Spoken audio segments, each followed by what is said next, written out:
My parents paid for my sister's dream college, but made me take out loans. I exposed them at Thanksgiving. You know that moment when your entire life suddenly makes sense? When all the little things you ignored finally click into place? That's exactly what happened to me last Thanksgiving. Sitting at my parents' dining table, surrounded by family, when I decided to say the words that had been burning inside me for 6 years. I watched my sister's face go pale, my mother's fork freeze mid-air, and my father's confident smile crack like thin ice. What I revealed that day didn't just ruin Thanksgiving dinner.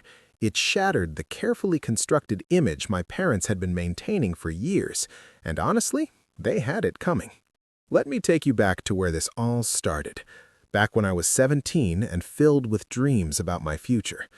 I had worked incredibly hard throughout high school, maintaining a near-perfect grade point average while juggling 2 part-time jobs and volunteering at the local community center.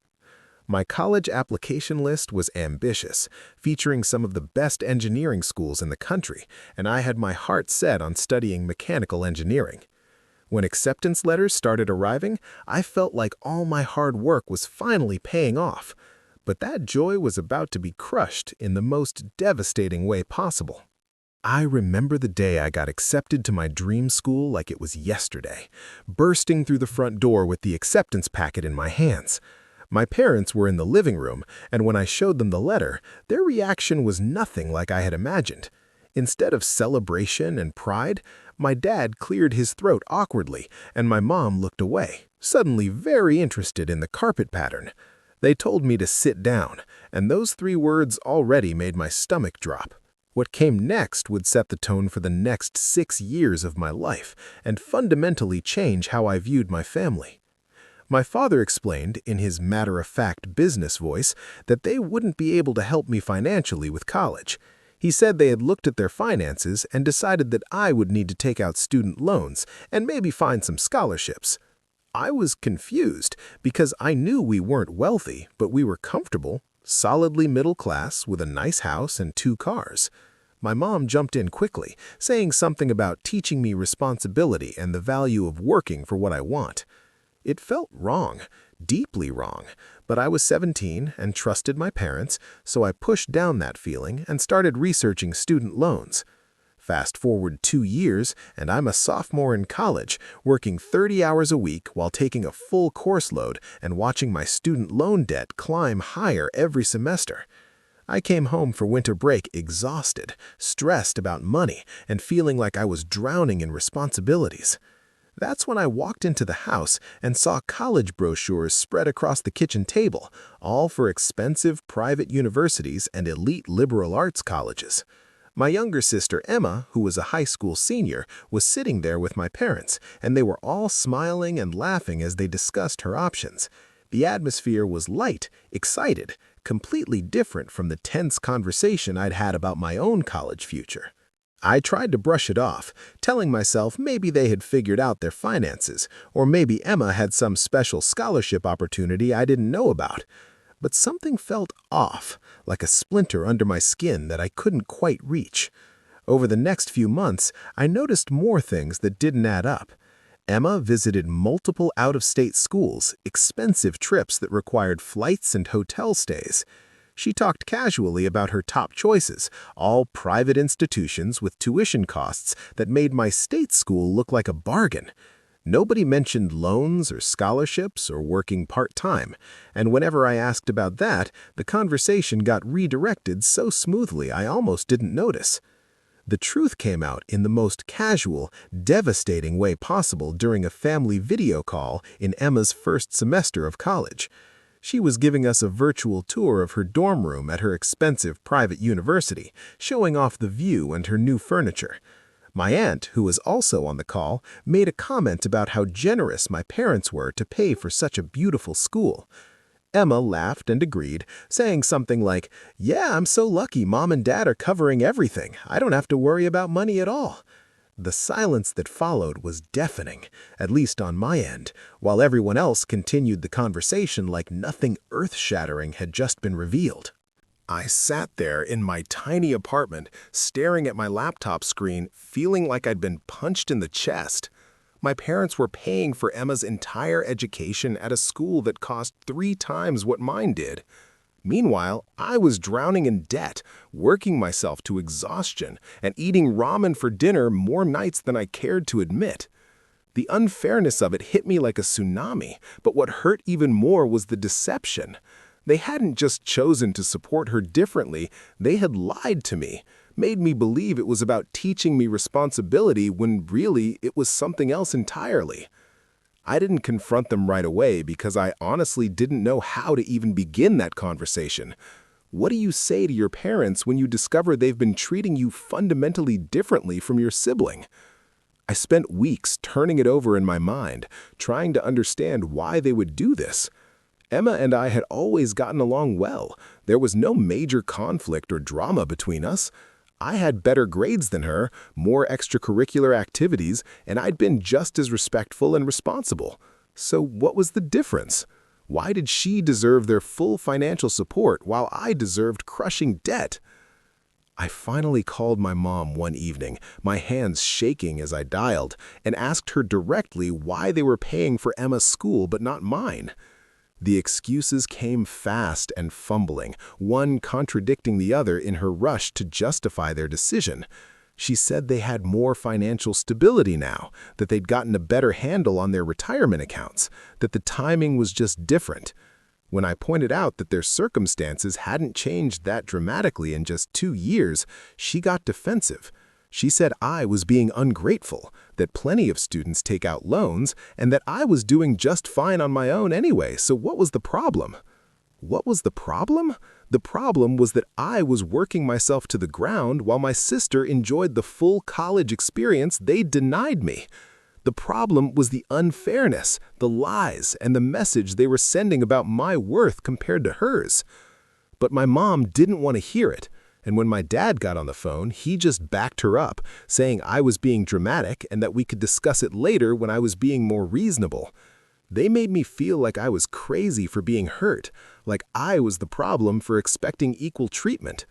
That phone call ended with me angrier and more hurt than before, and them acting like I ruined a perfectly good evening with my complaints.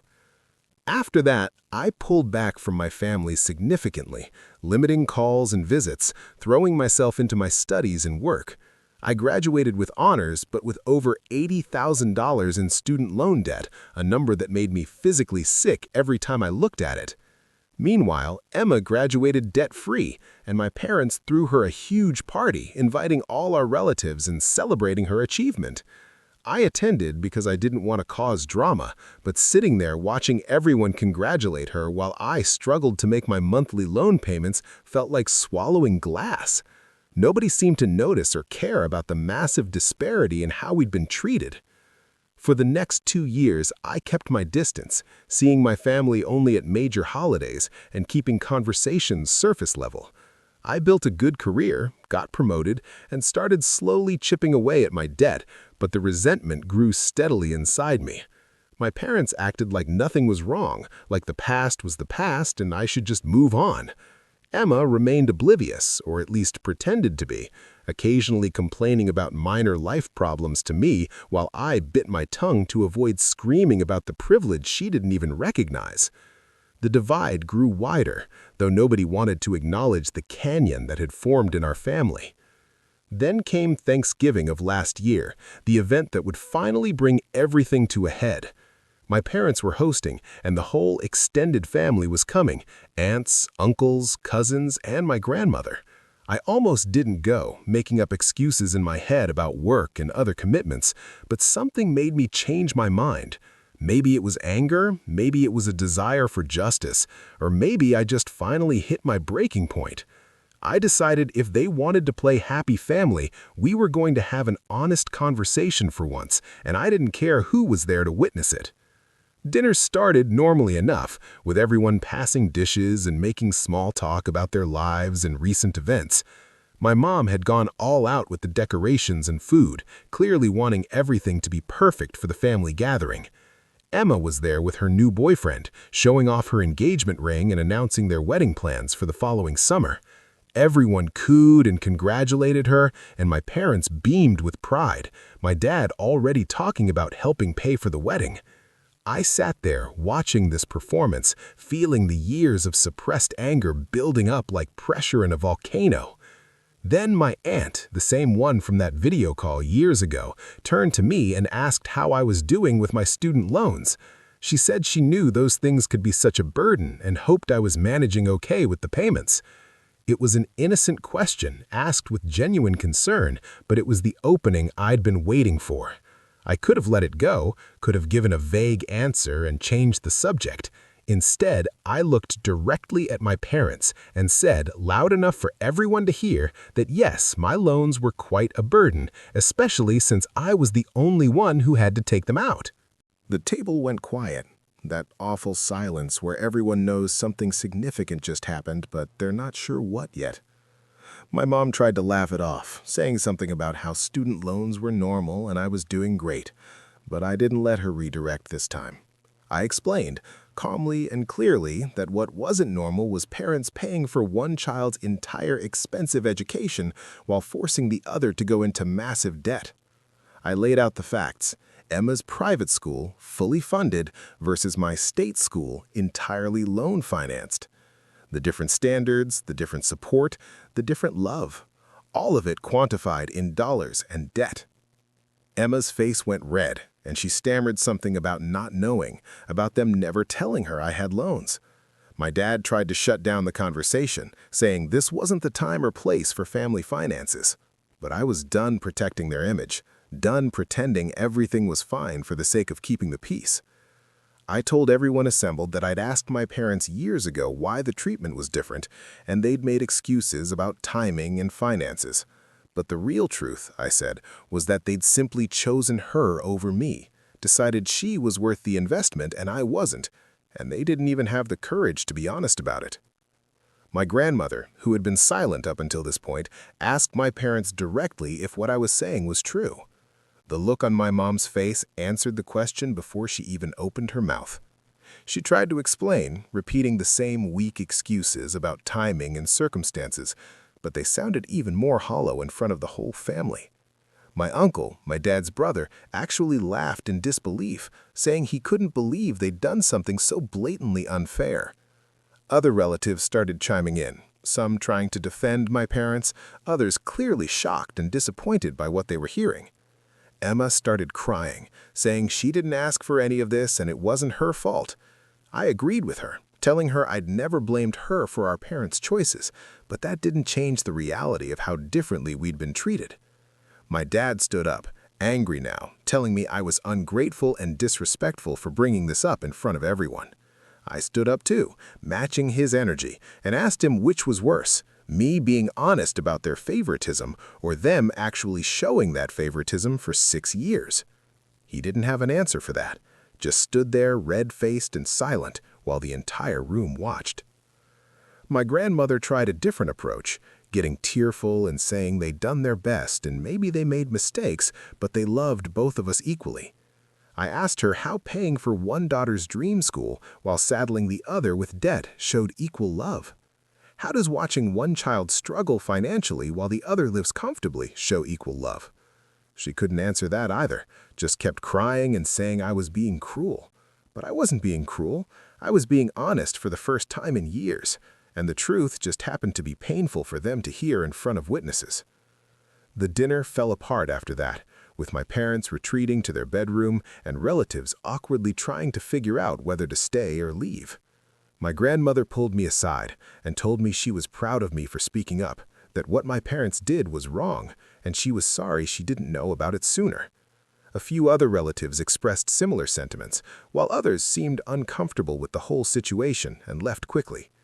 Emma left with her boyfriend without saying goodbye to anyone, and I ended up helping my aunt clean up the kitchen while the family drama settled like dust. I left that night feeling lighter than I had in years, like I'd finally released something toxic I'd been carrying around.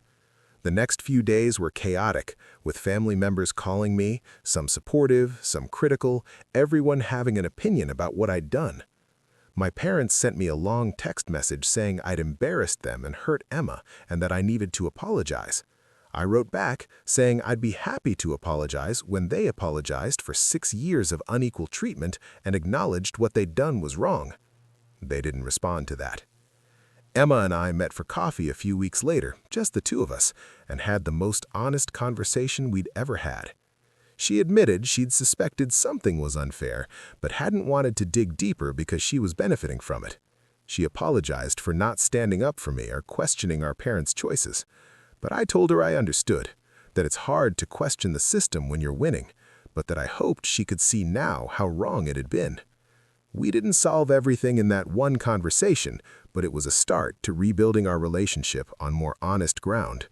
My relationship with my parents, however, remained fractured and tense for months after Thanksgiving.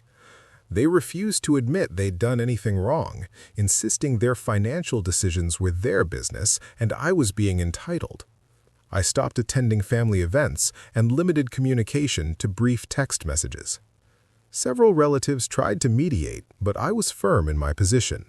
I wanted acknowledgement and a genuine apology, not more excuses. Without that, I wasn't interested in pretending everything was fine. It took until the following Easter for things to shift. My grandmother got sick, nothing life-threatening, but serious enough to put things in perspective. At the hospital, sitting in the waiting room, my mom finally broke down and admitted they'd made a mistake. She said they'd convinced themselves at the time that I was more capable, more independent, and would be fine on my own. They'd worried more about Emma, thought she needed more support, and made financial decisions based on that worry rather than fairness. It wasn't a complete excuse, but it was the first time either parent had acknowledged their error. My dad was harder to crack, but eventually he admitted that they'd handled things poorly and should have treated us equally. He said they'd been defensive because they felt attacked, but he understood now why I was so hurt and angry. The apology wasn't perfect, and it didn't erase the debt or the years of resentment, but it was something. We agreed to start family therapy, all four of us, to work through the damage and figure out how to move forward. It's been a slow process. Rebuilding trust that was broken doesn't happen overnight. My parents did eventually help me pay off a portion of my student loans, not the full amount, but enough to make a significant dent. They also apologized to Emma for putting her in the middle of this situation without her knowledge.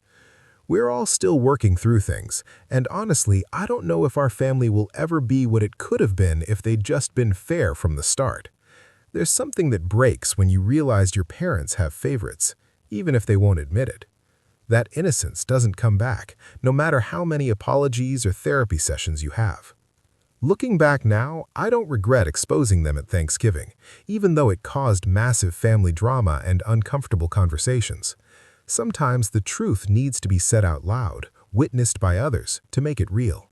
My parents had gotten too comfortable with their unfair choices, too secure in the silence I'd maintained to keep the peace. By speaking up in front of the whole family, I forced accountability and started conversations that needed to happen years ago. It was messy and painful, but it was necessary. The whole experience taught me important lessons about self-worth and speaking up for yourself, even when it's uncomfortable. I'd spent years swallowing my hurt feelings, telling myself I was being dramatic or ungrateful, letting my parents define the narrative. But my feelings were valid, my anger was justified, and I deserved equal treatment.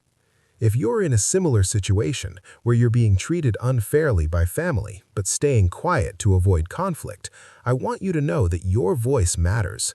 The peace you're keeping by staying silent isn't real peace, it's just suppressed pain.